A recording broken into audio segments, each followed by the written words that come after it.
Hi everyone, welcome to part 2. Okay, Kramnik has just played rook fb1, and Van Wely answered with rook g6, which is further preparing the move g4 and an attack on the king's side.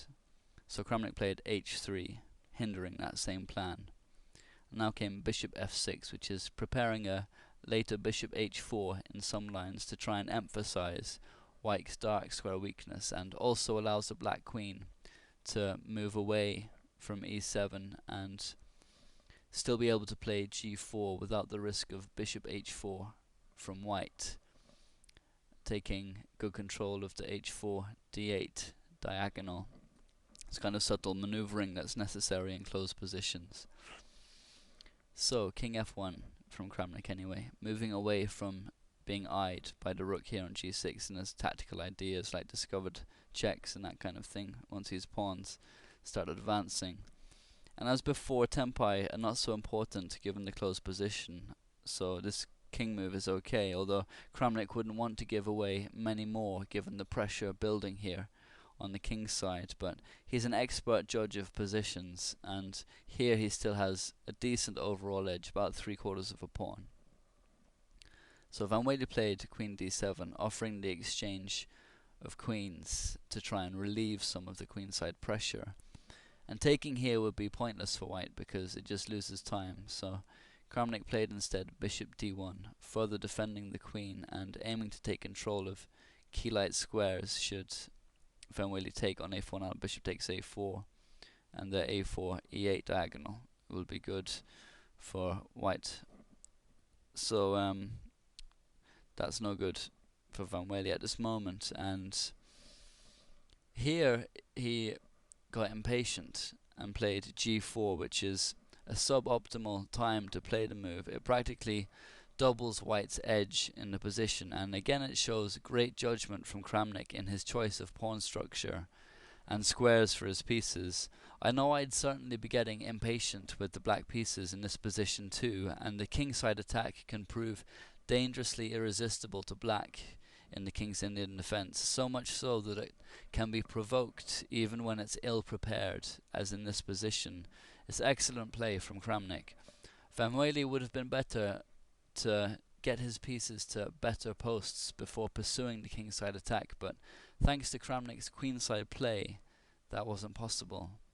Fritz recommends instead queen takes a4, where after bishop takes a4, knight c7 and rook b8, white still has an edge, but much less so than in the game continuation. After g4, so now comes f takes g4, h takes g4, h takes g4, and in order to win the pawn back, black is forced to exchange queens. So queen takes a4, and after bishop takes a4, bishop takes g4. And the effect of the queen exchange is to make things less sharp and complicated, which favours white, as the positional trumps are now definitely his, in particular the b-file control, and also control of this diagonal, which I mentioned before, is good. And black has virtually no initiative left on the king's side for counterplay, and on the contrary, it's Kramnik who now takes the initiative with bishop b5.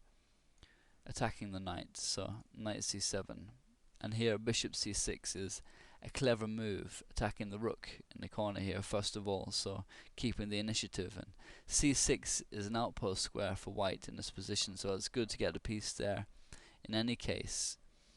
And knight c6 would favour white strongly here, as not only does it create a passed pawn after d takes c6, but it vacates the d5 square for the white pieces, which would be an excellent outpost for a knight especially.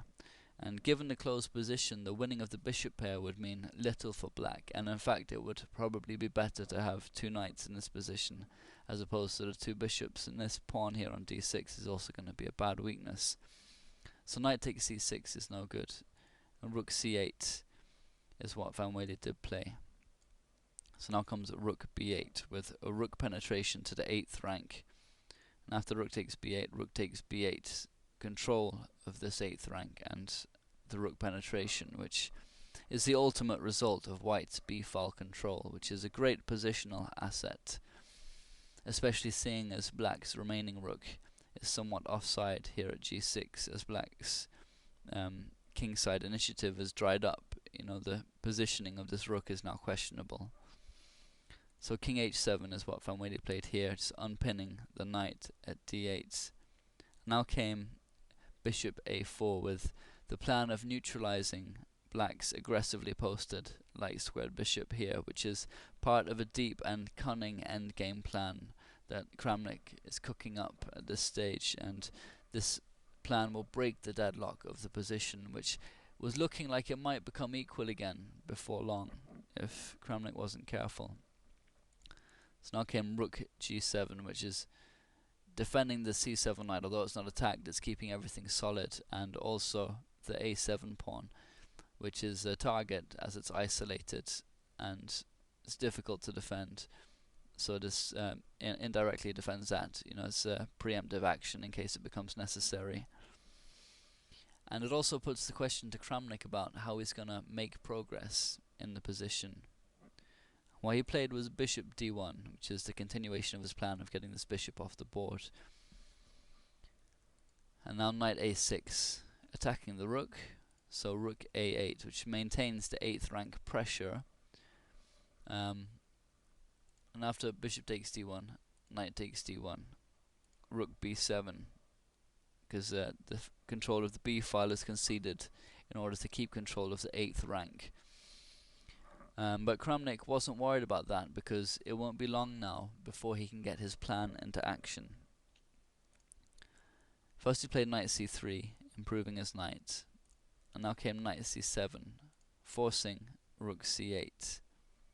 Now knight f7, likewise improving his knight and getting it more involved in the game. But now Kramnik can start his winning plan. If you want to have a think about what it might be, then stop the video now. Bishop takes c5 is the move, and this gives white a decent edge once more in the position. With so many fewer pieces on the board, it's easier for Kramnik to maintain the edge now, and we're approaching the endgame, which is one of the areas in chess where he's genius. Van Wely is forced to play d takes c5, or he simply loses a pawn. So now comes knight takes c5, creating connected pass pawns and getting the rooks off the board by force. The black rook can't move, or the knight at c7 is falling, so the only move for black here is knight d6, and after knight takes b7 to play knight takes c8, and it's fair to say now that the end game has begun. White has 2 pawns against the knight, and thus, in this position, a good edge. Van Wely can sack a knight to get rid of one of the passed pawns, but there's 2 of them. So he'll have to blockade the other one, and this will tie his forces down, while the white king and pieces mop up black's remaining pawns, and after that it will be a matter of technique to force a win. Loosely speaking, that's the theory of such positions in any case. So c5 from Kramnik, immediately advancing because there's no need to wait. And now knight a6, applying pressure to the c5 pawn. And it's not good to play c6 right away, because on c5 the pawn's restricting the movement of the knight here at c8. And instead Kramnik got his king involved, another key endgame idea, with king e2. And after king g6 he played king d3, which is finally a move from Kramnik that Fritz thought wasn't best. This can be explained though. Kramnik is following classic ideas like king centralization in the endgame. Fritz reckoned that knight b5 was better, and this is because it pressurizes a7 and ties the c8 knight to its defense. And while this is a good thing per se, Kramnik is rightly more concerned with the defense of the c5 pawn.